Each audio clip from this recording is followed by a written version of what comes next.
ہمارا تو عقیدہ ہے. اور میں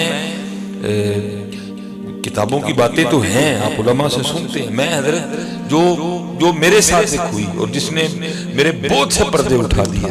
میں جب ہم لاہور پڑھتے رہے نا جامعہ نظامیہ میں، تو کیونکہ ہر جمعرات کو ہماری واپسی ہوتی تھی اپنے سیالکوٹ کے لیے، تب میرے گھر کے بالکل سامنے سیالکوٹ میں جہاں میرا گھر ہے، میرے گھر کے بالکل سامنے قبرستان ہے، سڑک ہے اور پھر قبرستان ہے. میرا تھوڑا گلی کے اندر جا کے گھر ہے. تو وہاں ایک بزرگ رہا کرتے تھے جن کا نام تھا سائیں عبدالرشید رحمۃ اللہ تعالی. انہوں نے اپنی زندگی کے آخری 17 سال قبرستان میں گزارے. اور وہ ان کی طرح نہیں تھے کہ تھا کچھ نہیں تھے، نہیں، انہوں نے بھرا میلہ چھوڑ دیا انہوں نے سارا کچھ، اور پھر اپنے 17 سال انہوں نے اسی قبرستان میں گزارے. تو یہ اللہ کا کرم تھا کہ ان کو مجھ سے محبت تھی، تو اس لیے پھر مجھے بھی ان سے محبت تھی. کیونکہ یہ آپ کبھی یہ نہ کہیے گا جی مجھے ان سے محبت ہے، نہیں، ان کو محبت ہوتی ہے تو پھر ہمیں محبت ہوتی ہے. ہم کون ہوتے ہیں ان لوگوں سے محبت کرنے والے؟ یہ تو ہوتے وکری دنیا کے لوگ ہیں. ان کو محبت ہوتی ہے تو پھر ہمیں محبت ہوتی ہے. ٹھیک ہے، تو ان کو محبت تھی تو پھر ان کی محبت کی وجہ سے ہمیں محبت تھی. اور اس گناہگار کی اکثر و بیشتر کوشش رہتی تھی کہ وقت ضائع نہ ہو، یہاں وقت کتابوں کے ساتھ گزر جائے، جو تھوڑا سا بچ جائے وہ میں حضرت کے پاس جا کے بیٹھ جایا کرتا تھا. اور حضرت پھر بڑی اصلاح فرماتے تھے، بڑی کچھ راز کی باتیں ارشاد فرمایا کرتے تھے. تو مجھے یاد ہے میں ایک دن جون کی بڑی گرم دوپہر تھی، ہمارے سیالکوٹ میں بھی بڑی گرمی پڑتی ہے. تو میں زور کی نماز پڑھ کے نا گھر آیا تو میری نظر حضرت پہ پڑی. تو حضرت بالکل تنہا بیٹھے تھے. میں نے کہا چلو اکیلے بیٹھے ہیں، کو جاتا ہوں، کو بات ملے گی حضرت سے. تو میں جا کے بیٹھ گیا. تو گرمی اتنی شدید تھی کہ حضرت کا بھی پسینہ بہہ رہا تھا اور میرے بھی پسینہ پیشانی سے نا قطرے گر رہے تھے. اب میرا گھر قبرستان کے بالکل سامنے تھا، گلی کے اندر جا کے. حضرت کا جو گھر تھا وہ قبرستان کے بالکل ساتھ تھا. حضرت کے گھر کی دیوار اور قبرستان کی دیوار اکٹھی تھی. میرا گھر بھی میری طرح 2.5 مرلے کا تھا، حضرت کا گھر بھی حضرت کی طرح بہت بڑا تھا. تو حضرت کے گھر کا نا ونڈو اسی چل رہا تھا. اور یہ بات ہے سن 2002 کی. تو جب ونڈو اسی چل رہا تھا تو میرے دل میں خیال آیا. میں نے کہا اسی چل رہا ہے، بڑا ٹھنڈا کمرہ ہونا ہے. تو میرے دل میں خیال ہی گزرا. میں نے کہا حضرت نے کیا کیا، اتنا ٹھنڈا کمرہ چھوڑ کے آ کے قبرستان میں بیٹھے. تو یہ حضرت کی محبت تھی کہ جو دل میں خیال آیا وہ زبان پہ بھی آ گیا. اور میں نے وہ سوال کیا، میں حضور کی لبا جی ایڈا ٹھنڈا کمرہ چھڑا جا. تو مسکرا کے نا مجھے آگے سے کہنے لگے مولوی سلیمان پھر ان ساڑھی ایک گل دا جواب دے. میں جناب مجھے فرمانے لگے یہ جو ٹھنڈا کمرہ تو مجھے یاد کروا رہا ہے، یہ تو بتا یہ ٹھنڈا کمرہ چھوڑ کے آنا کہاں. تو ظاہر ہے کوئی جواب مشکل تو نہیں تھا کہ بندہ دے نہ سکے، بڑا آسان جواب تھا اس کا. میں نے عرض کی حضور جتھے بائے ہو ایتھے ہی آنا. فرمان لگے 4 مونڈیاں تے آنا سی اسی آپ ہی آ گیا. اور یہ حضرت آپ یہ بالکل نہ سوچئے گا کہ میں اتنی ٹھنڈ میں اتنی دور سے آپ کو یہ کہنے آیا ہوں کہ آؤ سارے قبرستان چلے جائیں. یہ تو ہمارے محبوب علیہ السلام کی تعلیم نہیں ہے. حضور نبی علیہ السلام نے تو معاشرت کو پسند فرمایا. میں آپ کو قطعی نہیں کہنے گیا.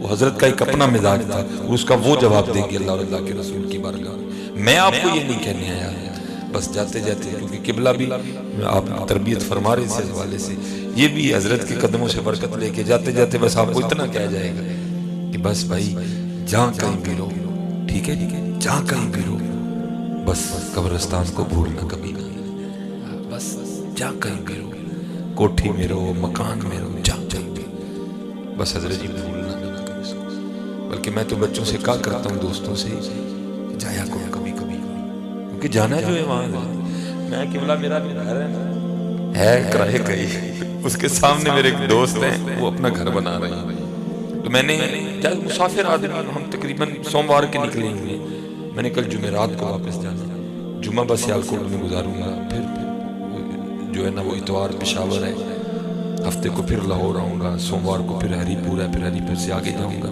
تو بڑے کم ایام ملتے ہیں کہ جو اپنے گھر میں میری 2-4 بار نا گزر تو کیا ہے اپنے مکان کے سامنے نا ٹانگ پہ ٹانگ رکھ کے بیٹھے ہوئے ہیں اور جناب وہ ہدایات دے رہے ہیں بھائی اس طرح کرو اس طرح کرو. تو ایک دن میں نے پوچھ ہی لیا، میں حضور بڑی ڈیوٹیاں ہو رہی ہیں آج کل. تو فرمانے لگے بھائی میں نے آ کے رہ کے تو اس لیے ذرا اپنی نگرانی میں تیار کروا لوں تاکہ کوئی کمی نہ رہ جائے. تو ان کو میں نے کچھ نہیں کہا، میں گاڑی میں آ کے بیٹھ گیا، لیکن میں نے خود سے سوال کیا. میں نے کہا یار یہ تو اللہ ہی جانتا ہے نا رہنا ہے کہ نہیں رہنا ہے. یہ تو میرا ہی خیال ہے نا کہ رہنا ہے. اللہ ان کو لمبی زندگی دے, وہ رہیں اپنے اس گھر میں. میری دعا ہے ان کے 40 سال رہیں, 50 سال رہیں, لیکن حضرت جی رہنا تو نہیں نا پکا, جانا ہے نا. اب مانتے ہیں اس بات کو کہ جانا ہے. تو میں نے کہا یار دیکھو جہاں سے جانا ہے کیسی تیاریاں ہو رہی ہیں, لیکن جہاں جانا ہے حضرت اس کے لیے تیاری کوئی نہیں ہے. نہیں حضرت جایا کرو کبھی کبھی وہاں, دیکھو اس کو جا کے جانا ہے حضرت. دیکھو وہاں جو قبریں ہیں ان کو دیکھو جا کے. پھر وہ جو قبروں کے اوپر تختیاں لگی ہیں, سلیٹیں لگی ہیں, ان کو پڑھو کہ یہاں کے کتنے کتنے بڑے چودھری لیٹے ہوئے ہیں. زمینیں چمن گل کھلاتی ہے کیا کیا, بدلتا ہے رنگ آسماں کیسے کیسے, نہ ہے کسر دارا نہ گور سکندر, زمین کھا گئی آسماں کیسے کیسے. پھر حضرت بابا فرید رحمت اللہ تعالی علیہ بھی بولے, آپ فرماتے ہیں کوئی بن گیا رونق پکھیاں دی کو چھوڑ کے شیش محل چلے آ, کوئی پلیا ناز تے نخریاں وچ کو ریت گرم تے تھل چلے آ, کوئی بھول گیا مقصد آمن دا کوئی کر کے مقصد حل چلے آ. یاد رکھنا حضرت خرابیوں کی ابتدائی تب ہوتی ہے جب بندہ بھول جاتا ہے. ہاں خرابیوں کی ابتدائی تب ہوتی ہے جب بندہ بھول جاتا ہے. یہ ایک حدیث پاک کا مفہوم ملتا ہے کہ صرف جن اور انسان یہ دو ہیں جو موت کو بھول جاتے ہیں, باقی ہر روح کو موت یاد ہے. بلکہ لکھا ہے کہ ایک دن امیر المومنین حضرت سیدنا عمر بن خطاب رضی اللہ تعالیٰ عنہ آپ بازار تشریف لے گئے. تو بازار کی کیفیت یہ تھی کہ ایک اونٹ بدک گیا تھا, جس کو ہم پنجابی میں کہیں گے اونٹ ہو گیا تھا, اردو میں کہیں گے آپے سے باہر ہو چکا تھا. اب اونٹ کو چھوٹے قد کا جانور تو نہیں, وہ جس سمت بھاگتا ہے سارا بازار آگے لگا دیتا ہے. اب کون اس کو روکے. لیکن حضرت عمر فاروق رضی اللہ تعالیٰ عنہ کی شان تو یہ ہے نا کہ محبوب علیہ السلام فرماتے ہیں شیطان میرے عمر کے سائے سے نہیں ڈرتا ہے. اب آگے بڑھے اور آپ نے جا کے اس کی نکیل پکڑ دی, کھڑا ہو گیا. لکھا ہے کہ آپ نے اس کے کان نوچ کر تو وہ وہاں ہی کھڑا رہا. حضرت تو چلے گئے, وہ لکھا ہے کہ وہ وہاں ہی کھڑا رہا, پھر وہاں ہی بیٹھ گیا, اور ایک دو روز میں نا وہاں بیٹھا بیٹھا بھوک سے مر گیا. اب سب نے دیکھا تھا لیکن پتہ کسی کو نہیں تھا کہ آپ نے کہا کیا. سارے منتظر تھے کہ امیر المومنین تشریف لائیں تو ہم آپ کی بارگاہ میں یہ گزارش کریں کہ حضرت یہ تو راز بتائیں کہ آپ نے اونٹ کے کان میں کیا کہا تھا. آپ تشریف لے گئے, لوگ حاضر خدمت ہوئے, آگے عرض کی امیر المومنین آپ کا اونٹ یاد ہے. آپ نے فرمایا یاد ہے. عرض کی حضور اونٹ کے کان میں کیا کہا تھا. آپ نے فرمایا کیوں. حضرت آپ تو کہہ کے تشریف لے گئے, وہاں ہی کھڑا ہے, پھر وہاں ہی بیٹھ گئے, اور ایک دو روز میں بھوک سے وہاں مر گئے.